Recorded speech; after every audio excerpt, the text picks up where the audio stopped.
Bismillahirrahmanirrahim. Assalamualaikum warahmatullahi wabarakatuh. Alhamdulillahirabbil alamin. Wal aqibatu lil muttaqin. Wala udwana illa 'alal zalimin. Asyhadu an la ilaha illallah wahdahu la syarikalah wa asyhadu anna Muhammadan abduhu wa rasuluhu la nabiyya ba'dahu ma ba'd. Jamaah sekalian yang dirahmati Allah Subhanahu wa taala, alhamdulillah di kesempatan petang hari ini kita bisa mengagendakan kembali untuk kajian kita tentang pengantar belajar akidah. Kita masih membahas di pengantar, kita belum masuk dalam kajian kitab. Di pembahasan ini kita akan membahas tentang sebab-sebab terjadinya penyimpangan di dalam masalah akidah. Kenapa sih ada orang-orang beragama yang berpemahaman menyimpang? Kalau di dalam pembahasan akidah, bahkan mungkin bahasanya lebih keras lagi, sesat. Maka kalau di fatwa MUI ada ciri-ciri sebuah kelompok ataupun aliran dikatakan dengan beraliran sesat. Artinya dia menyimpang dari akidah Islamiyah yang benar itu. Kenapa bisa terjadi penyimpangan-penyimpangan dan kesalahan-kesalahan di dalam akidah? Nah, itu tentu sebabnya banyak, sebabnya banyak. Yang pertama adalah kita harus memahami bahwasanya Islam ini adalah agama yang tauqifiyah. Islam ini adalah agama wahyu, agama yang sumbernya dari Allah Subhanahu wa taala. Dan seperti yang kita pahami bersama, setiap manusia yang lahir, wallahu akhrajakum min butuni ummahatikum la ta'lamuna syai'a. Dan Allah di sini dikatakan mengeluarkan kalian dari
dan seterusnya, kemudian melewati fase belajar, tahu-tahu jadi orang soleh.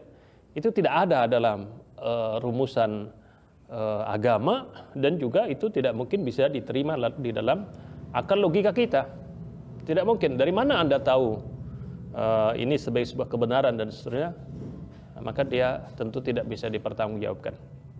Sehingga saking pentingnya fase pembelajaran ini, Allah Subhanahu wa taala menjadikan belajar sebagai sebuah kewajiban, kewajiban yang sangat penting sebelum kita beramal. Ilmui dulu, fahami dulu, ya, sebelum kita kemudian melakukan berbagai amal-amal kebaikan itu. Nah, sehingga mau tidak mau setiap umat Muslim ini harus melewati fase pembelajaran di dalam beragama. Nah, begitu juga kenapa seseorang itu kemudian bisa salah di dalam beragama, ya, secara khusus salah di dalam membangun pondasi akidah di dalam dirinya. Salah satunya adalah mereka tidak mempelajari akidah yang benar, ya. Dan jelas agama ini adalah bukan sebuah kebenaran yang digali, ya, dari imajinasi seseorang, ya. Kebenaran agama ini bukan digali dari kesimpulan analisa terhadap segala sesuatu, tidak. Kebenaran agama ini hanya bisa diperoleh dari Al-Quran ataupun dari Sunnah Rasul Sallallahu Alaihi Wasallam. Ya. Maka di saat tadi kemudian ada di antara umat yang kemudian mereka tahu-tahu jadi orang soleh, ya, kemudian tidak melewati fase pembelajaran, pasti itu sebuah indikator, sebuah tanda penyimpangan dalam beragama. Sekalipun mungkin amaliyahnya benar, ya. Jadi mungkin sholatnya benar, ya, kelihatannya benar, puasanya kelihatannya benar, tetapi dia menyalahi prosedur di dalam beragama, ya. Sehingga tadi kita kembalikan kepada prinsip awal, maka belajar dulu, fahami dulu sebelum kita kemudian mengamalkan apapun. Ya, sehingga di dalam Islam pun pembelajaran itu saking pentingnya sudah diwajibkan, kemudian Allah motivasi lagi belajar itu sebagai sebuah amalan yang sangat luar biasa, sangat tinggi. Ya, Imam Syafi'i belum mengatakan, saya tidak mengetahui amalan yang lebih utama setelah seorang muslim melakukan kewajiban selain daripada thalabul ilmi. Ya. Jadi setelah amalan kita menunaikan kewajiban-kewajiban di dalam beragama, setelah itu amalan yang paling utama adalah kita belajar di situ. Nah, belajar kita di dalam agama itu akan mengantarkan kita seperti di dalam penjelasan keutamaan ilmu, ya. Dengan pembelajaran terhadap agama ini mengantarkan kita akan mengetahui segala sesuatu sampai kepada sebuah hakikat segala sesuatunya. Nah, ini kenapa umat Islam itu harus mempelajari sesuatu, dan kebenaran itu para ulama membatasi.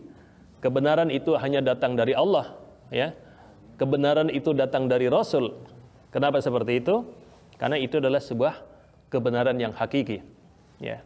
Pada saat mungkin kita bertanya kepada seseorang, ya, misalkan ada seorang ibu, dia membuat masakan, ya. Kemudian kita bertanya, Bu, kenapa ini masakannya enak? Ya, ini resepnya apa saja? Bagaimana cara membuatnya? Maka seorang ibu yang dia membuat masakan tersebut, dia akan menjelaskan dengan detail dan dengan jelas, ya, sampai kemudian jadilah makanan yang enak seperti itu. Begitu juga misalkan kita membuat hasil karya, ya, apapun itu bentuknya. Kemudian pada saat kita ditanya apa ini, maka kita bisa menjelaskan dengan penjelasan yang betul-betul benar. Kenapa? Karena kita yang membuat.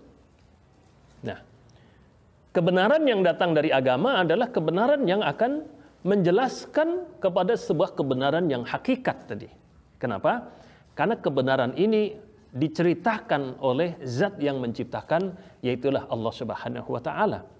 Ya.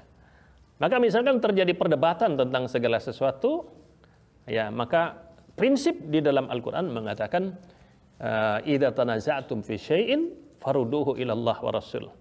Jika terjadi perselisihan kalian dalam memahami segala sesuatu, kembalikan kepada Allah dan Rasulnya. Kenapa dikembalikan kepada Allah dan Rasulnya? Karena penjelasan Allah dan Rasulnya itulah hakikat kebenaran yang sebenarnya. Ya. Ini salah satu kelebihan kenapa umat Islam harus kembali kepada agama, agar mereka memahami dengan pemahaman yang sebenar-benarnya. Dan kita dalam beragama tidak bisa memberikan ataupun mengambil sebuah standar kebenaran yang itu kebenaran yang bersumber dari manusia. Ya. Karena kebenaran yang bersumber dari manusia kebanyakan adalah sebuah kebenaran yang sifatnya relatif. Ya. Kenapa orang mengatakan ini benar?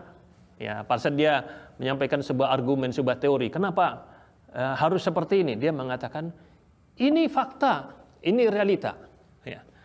Maka sebuah kebenaran dalam perspektif manusia, saya katakan tadi adalah sebuah kebenaran yang sifatnya relatif. Kenapa relatif? Karena kebenarannya itu adalah sesuai dengan fakta dan realita menurut dia. Ya. Kenapa ini dikatakan relatif? Karena fakta dan realita itu tidak selamanya konstan dalam berbagai kondisi dan situasi. Orang misalkan membuat kajian tentang kajian pasar misalkan. Dalam bisnis, pasar ini. Maka strategi apa yang bisa tepat ya bagaimana kita berbisnis dalam segmen pasar seperti ini. Dia akan menganalisa.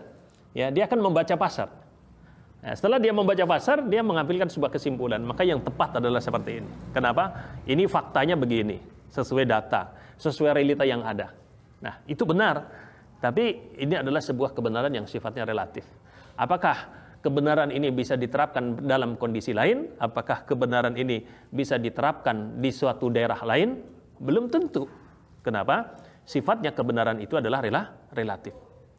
Berbeda pada saat kita kembalikan istilah pengertian itu kepada istilah agama, maka agama akan menyajikan sebuah kebenaran yang hakikat daripada sesuatu itu, yaitu penjelasan yang datang dari Allah yang menciptakan segala sesuatu itu. Maka ini penting kita kembalikan segala pengertian dalam kehidupan ini, kembalikan pengertian itu kepada pengertian agama. Kenapa seperti itu? Biar kita tidak salah, ya. Biar kita tidak keliru di dalam memahami segala sesuatu, ya. Maka sering kemudian Rasul Shallallahu Alaihi Wasallam itu ngecek ya kepada para sahabat. Beliau bertanya, apa itu kaya, apa itu bangkrut, apa ini ditanyakan itu. Ternyata apa? Para sahabat itu memahami kebenaran itu sesuai realita yang mereka saksikan. Ya. Misalkan Nabi pernah bertanya, "At-tadruna mal muflis?" Ya. Tahukah kalian apa itu bangkrut? Ya, para sahabat benar menyampaikan apa? Bangkrut sesuai fakta realita yang mereka saksikan. Beliau mengatakan al-muflis alladzi la dirham lahu wa la dirham wa la dinar, ya. Orang bangkrut itu orang yang sudah nggak punya dana lagi, nggak punya dirham, nggak punya dinar kan gitu. Nah,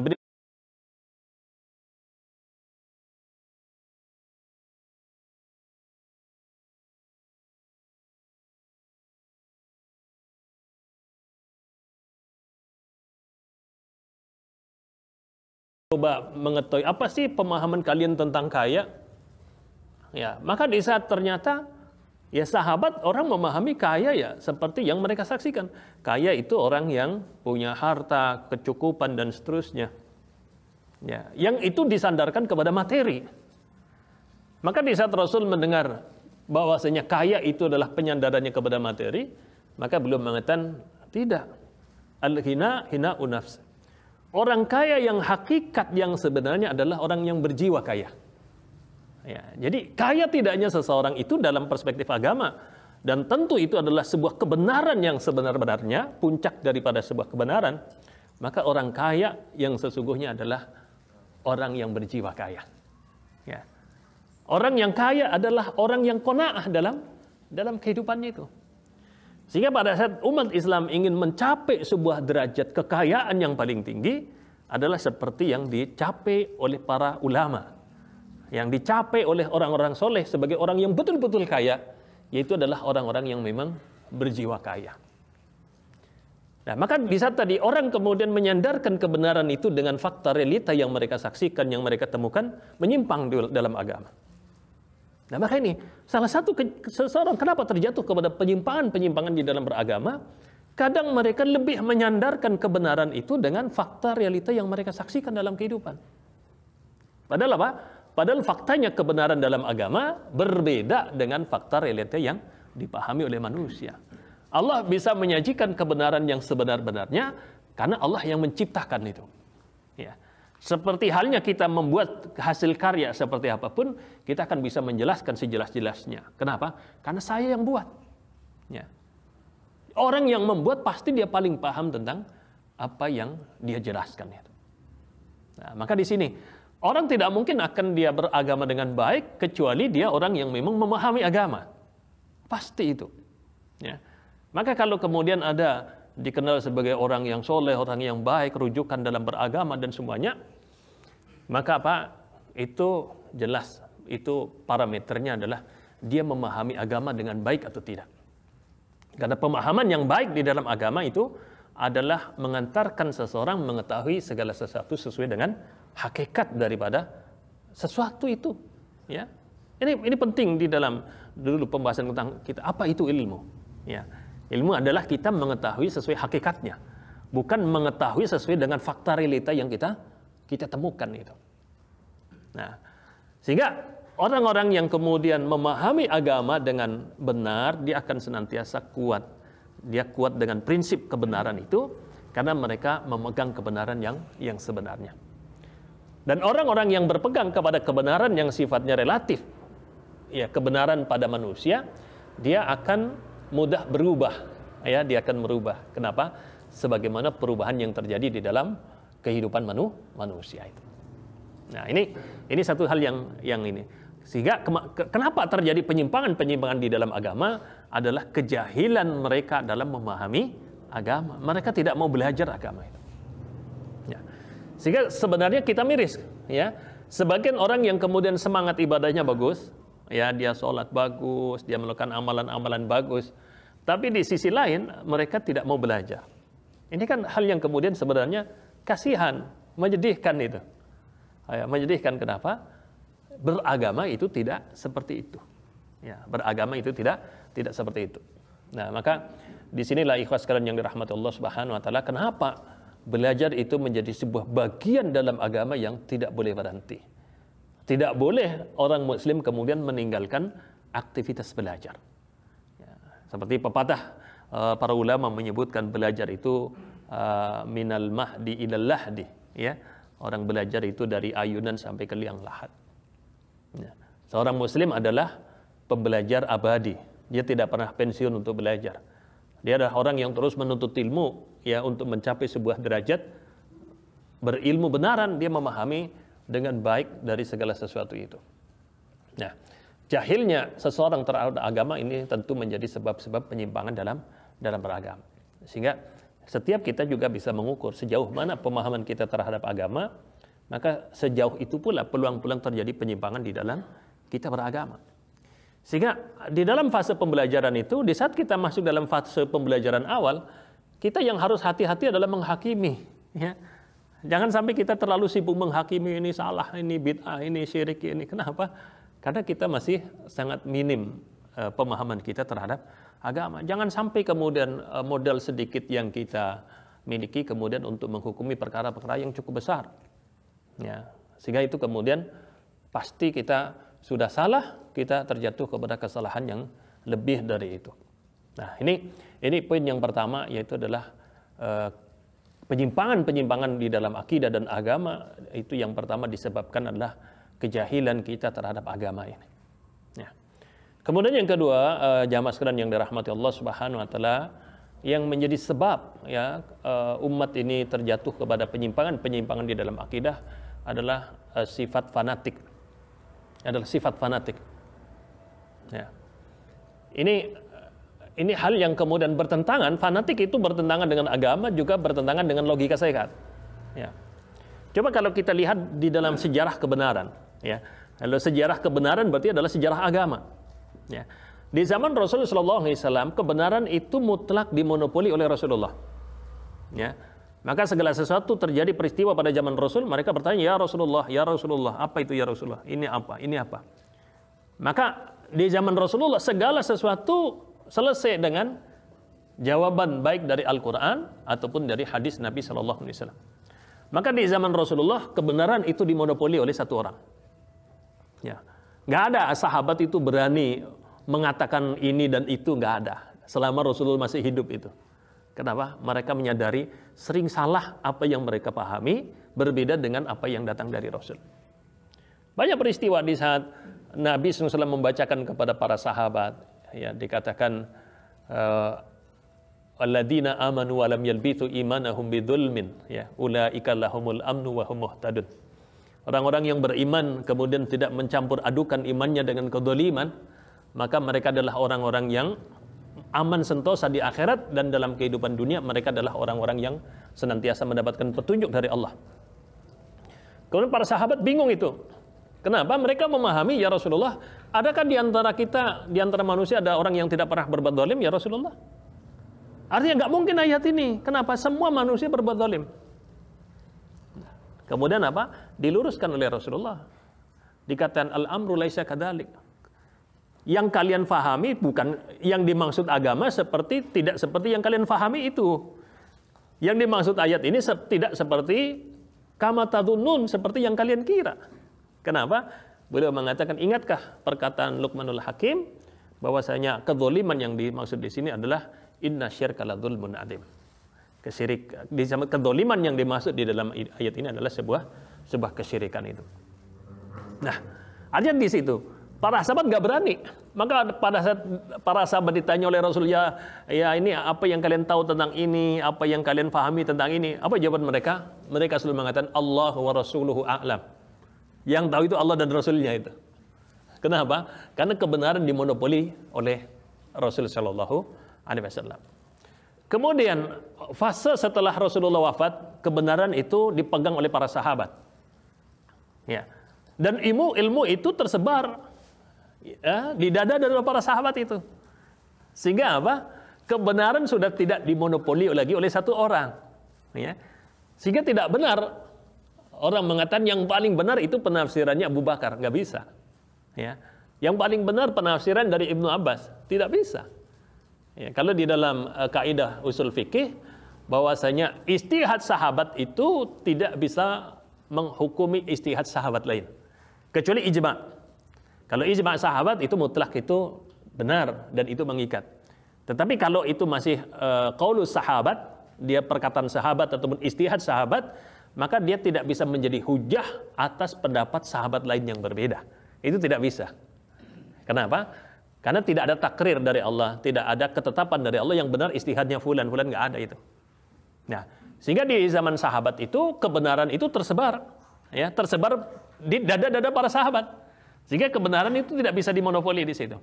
Nah, dan Allah Subhanahu wa taala kemudian juga Rasul, ya, seperti dalam hadis mengatakan, beliau bersabda, "Alaikum bisunnati wa sunnatil khulafa'i rasyidin min ba'di," ya. Hendaklah kalian senantiasa berpegang teguh kepada sunnahku dan sunnah-sunnahnya para khulafa'ur rasyidin. Artinya kebenaran itu dipegang oleh banyak sahabat, oleh khulafa'ur rasyidin, para sahabat. Bahkan khalifah sendiri di saat mereka menghadapi persoalan-persoalan baru, mereka mendatangkan sahabat-sahabat, ya. Yang di antara yang terkenal Ibnu Abbas, sahabat yang senantiasa diikutkan dalam ahlu syura di zaman Abu Bakar ataupun di zaman Umar bin Khattab radhiyallahu anhu. Sehingga apa? Fanatik tentu tidak bisa di zaman sahabat karena kebenaran tidak dimonopoli. Apalagi kemudian di zaman tabi'in, apalagi di zaman sekarang, adakah orang yang berani memonopoli sebuah kebenaran? Bermasalah itu. Kalau ada orang zaman sekarang memonopoli sebuah kebenaran, itu masalah besar. Itu penyimpangan itu nanti. Nah, artinya gitu. Di saat agama itu melarang kita fanatik, ya, kepada seseorang, kepada guru, kepada syekh dan seterusnya, dan itu secara logika pun tidak bisa dibenarkan. Ya, karena fanatik itu menutup kebenaran dari selain orang yang kita fanatiki. Ya. Begitu juga fanatik itu akan menjadi sebab kita membenarkan apapun yang datang dari orang yang kita fanatikan. Nah, makanya tadi, pada saat terjadi fanatik pada diri seseorang, itu ada indikator penyimpangan di dalam masalah akidah. Penyimpangan di dalam masalah beragama itu. Ya. Maka kita kembalikan sebagaimana misalkan perkataan Imam Malik rahimahullah, beliau mengatakan dikatakan kulluna yu'khadhu wa yuraddu. Ya. Setiap kita itu perkataannya bisa diambil dan bisa ditolak itu. Illa sahibah hadal qabr, kecuali orang yang ada di kuburan ini, yaitu adalah Rasul sallallahu alaihi wasallam. Kalau Rasul harus fanatik, kenapa? Memang kebenarannya di zaman Rasul cuma pada Rasul. Dan tidak ada sahabat yang berani mengatakan saya benar. Pada ketemu sesuatu, mereka selalu mengatakan Allah dan Rasulnya. Tapi kalau sudah di zaman sahabat, apalagi di zaman kita sekarang, kebenaran itu menyebar di mana-mana. Dan orang tidak bisa mengklaim saya paling benar. Nggak ada itu. Ya. Sehingga apa? Fanatik itu menjadi sebuah penyakit ya, gulma di dalam kita beragama itu. Setiap orang bisa diambil perkataannya, ya, dan semua orang bisa ditolak perkataannya. Ya, parameternya itu adalah itu sejalan enggak dengan kebenaran yang datang dari agama ini. Kalau seandainya itu datang dari orang terdekat, orang yang paling kita cintai sekalipun, kalau itu ternyata juga bertentangan dengan kebenaran yang datang dari agama, maka wajib ditolak. Ya, maka dia wajib ditolak. Begitu juga jangan pernah, misalkan kita memahami sesuatu, kemudian jangan pernah kita memposisikan saya yang paling tahu segala-galanya. Karena itu juga membuka celah fanatik dalam beragama. Itu nggak boleh. Misalkan kita ditakdirkan sebagai orang yang berilmu dalam memahami agama ini, maka kita tidak boleh memposisikan orang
dipahami 3 kali suci, nah itu kan masalah ada jeda waktu. Maka kalau ada seorang wanita yang ditinggal suaminya, dia menikah, ya, kemudian wanitanya berpegangan 3 kali quru adalah 3 kali suci, yang laki-laki itu adalah 3 kali haid, nah itu bisa jadi masalah.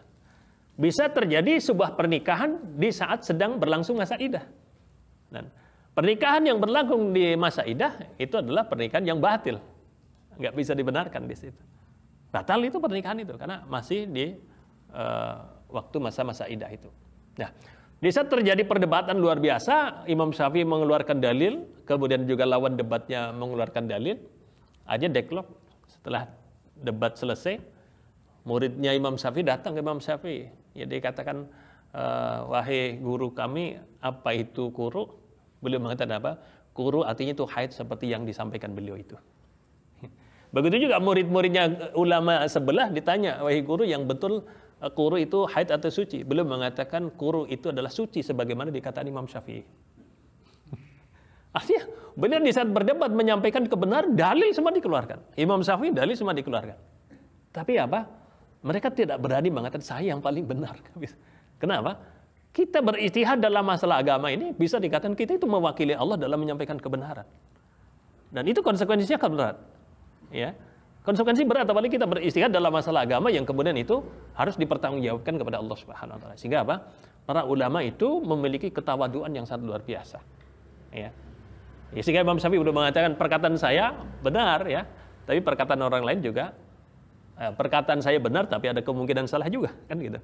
Perkataan orang itu salah tapi ada kemungkinan agak benar. Nah, kenapa? Karena kebenaran susah dimonopoli di zaman sekarang. Ya, kebenaran tersebar di mana-mana itu. Nah, maka fanatik itu menjadi hal yang kemudian bermasalah pada saat dimiliki oleh kita secara khusus adalah bagi thalabul ilmi itu. Ya, sehingga kita saksikan zaman sekarang banyak fenomena apa? Banyak fenomena ikhwah itu belajar luar biasa, dan ya memang tidak dipungkiri rujukan-rujukan dalam pembelajaran itu kan kitab-kitab kontemporer. Kenapa kitab-kitab kontemporer itu lebih mudah? Karena sistematikanya enak. Ya, kalau teman-teman itu baca buku-buku terjemah berbahasa Arab, sekarang kan enak-enak itu. Kenapa? Karena sistematika sudah modern, kekinian itu. Tapi coba kita baca karya ulama di zaman-zaman klasik itu. Ya kalau di kita istilahnya kitab-kitab kuning itu kan sistematikanya kan rumit itu. Ya, bahkan kadang kita ini paragrafnya saja nulis nggak ada kan gitu. Orang kita membaca biasa ada paragraf, nggak ada paragraf, itu kan kadang aneh juga. Ini dari mana pembahasannya dimulai, sampai mana berakhir kan nggak ada di situ. Tapi kalau pembahasan sekarang kan semua sistematikanya bagus. Nah, karena ulama-ulama sekarang bisa menyajikan tulisan-tulisan dengan sistematikanya bagus, kemudian mereka lupa. Jadi seakan-akan ulama-ulama kontemporer itu selalu lebih benar daripada ulama-ulama klasik, ulama lama. Padahal ya nggak ada apa-apanya. Ya. Sehingga misalkan di dalam pembahasan hadis misalkan. Di pembahasan hadis, sebagian ulama kan jelas mereka menggunakan standar tashih ya. Ini sahih menurut siapa, sahih menurut siapa kan. Kalau kita lihat dalam pembahasan sekarang hadis selalu kan ya selalu ini disahihkan oleh Syekh Albani ya. Ada Syekh Albani termasuk ulama kontemporer.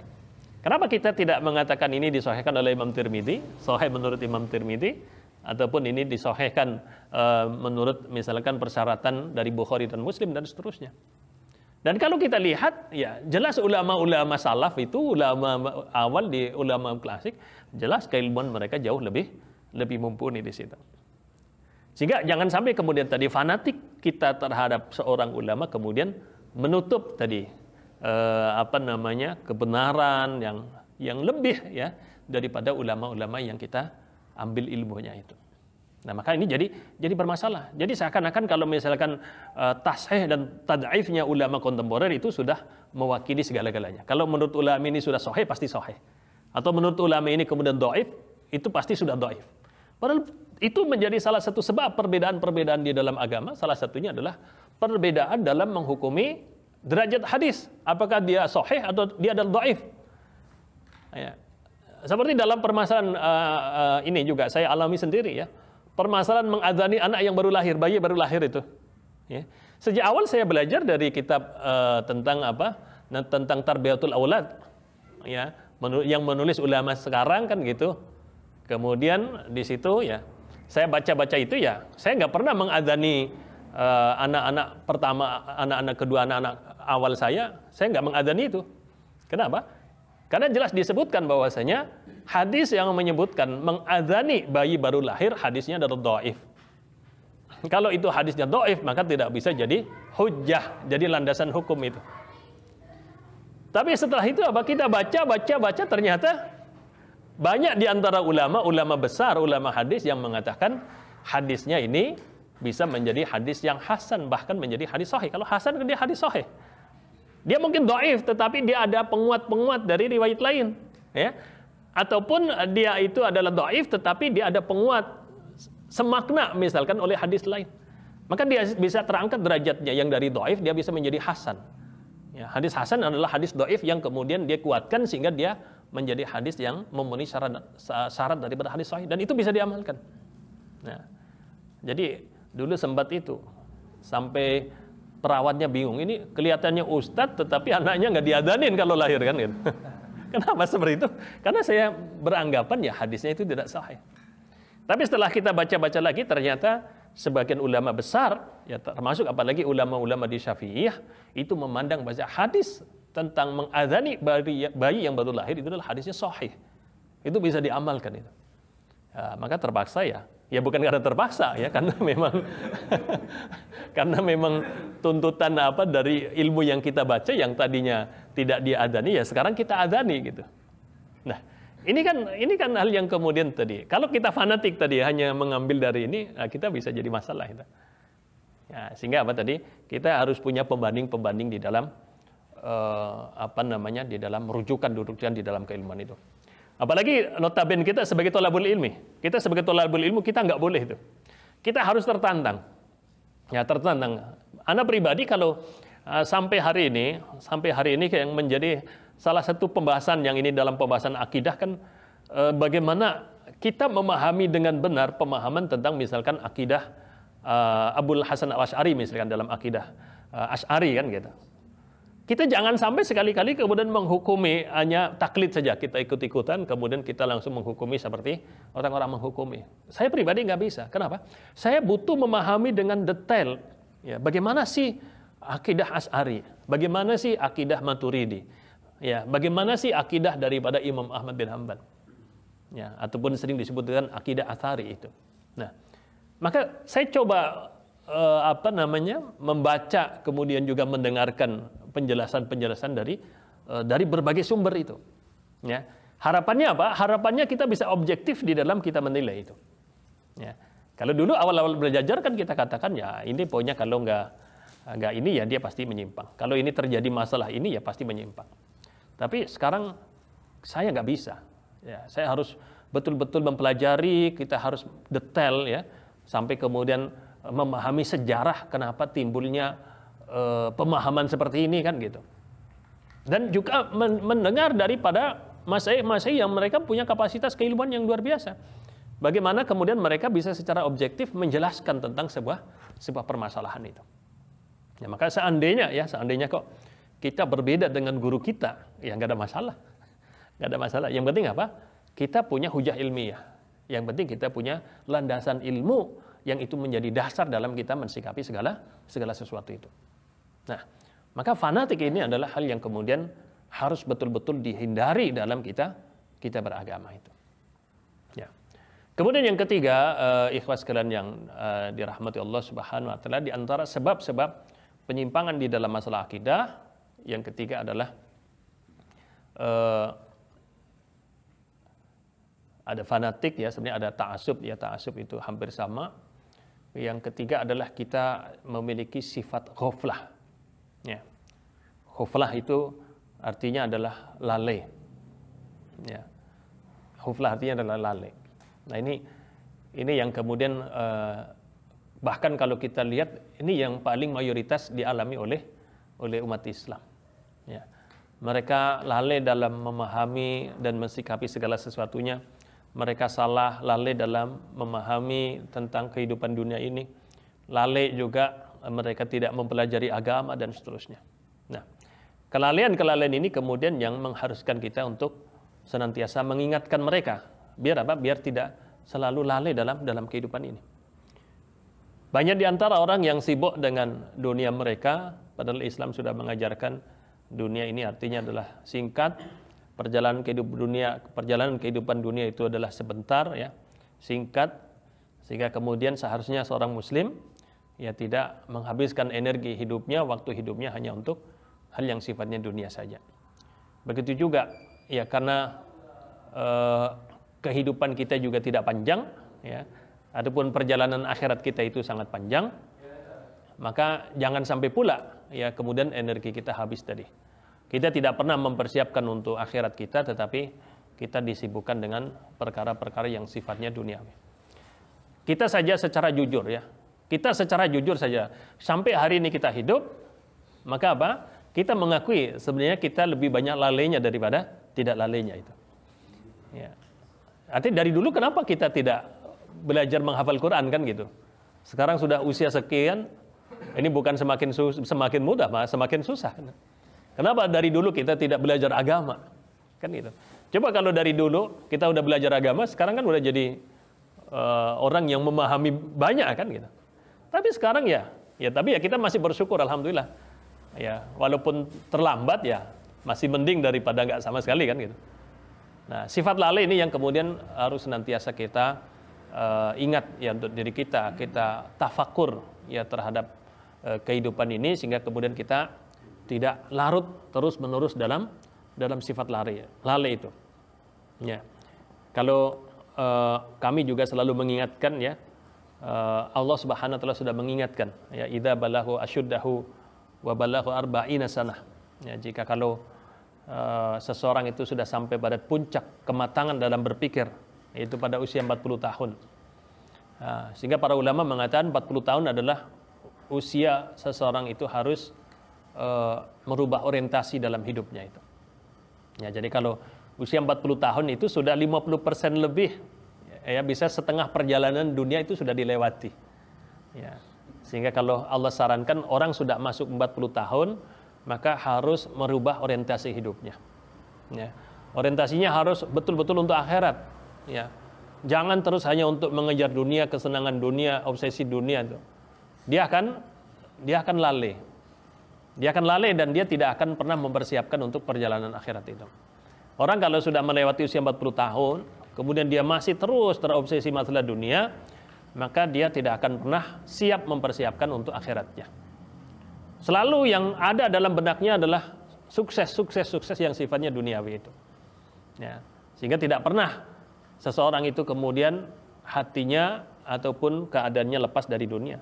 Dan orang yang senantiasa terikat dengan masalah dunia, dia tidak akan pernah siap untuk menghadapi akhirat. Tidak akan pernah siap itu.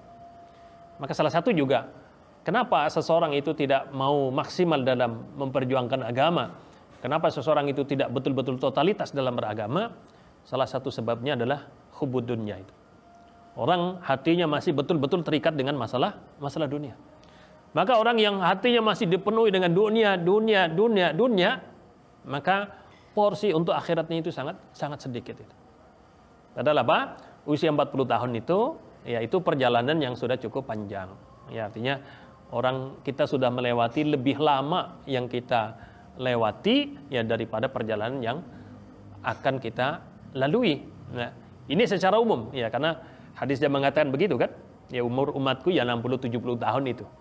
Ya, maka kalau kita berpatokanlah, kan berpatokan kita kan nggak mungkin 70 tahun. Kalau kita memang betul-betul orang yang mempersiapkan diri ya berarti patokan saya ya maksimal 60 tahun.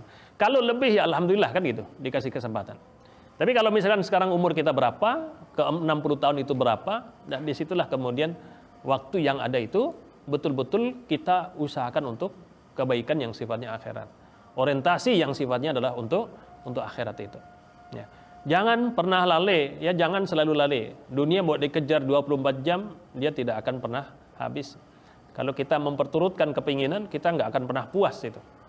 Ya, pada saat kita memperturuti segala keinginan kita dikasih umur berapapun, ya dikasih rezeki berapapun, kita tidak pernah akan merasa cukup itu. Nah, sehingga apa? Bolehlah kita tetap beraktivitas, tetapi yang penting orientasinya untuk apa? Ya, apakah untuk kesenangan dunia atau untuk perbaikan kita di akhirat itu.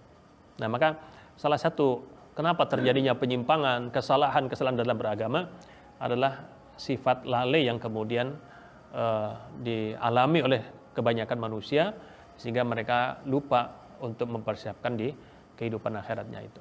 Nah, mungkin ini ikhwas sekalian yang dirahmati Allah Subhanahu wa taala, ya masih ada beberapa poin ya ke depan, tapi kayaknya sudah masuk salat Isya ya. Nanti insya Allah kita akan teruskan di pembahasan yang akan datang. Mungkin itu kita akhiri. Subhanakallahumma bihamdik, asyhadu an la ilaha illa anta, astaghfiruka wa atubu ilaik. Assalamualaikum warahmatullahi wabarakatuh.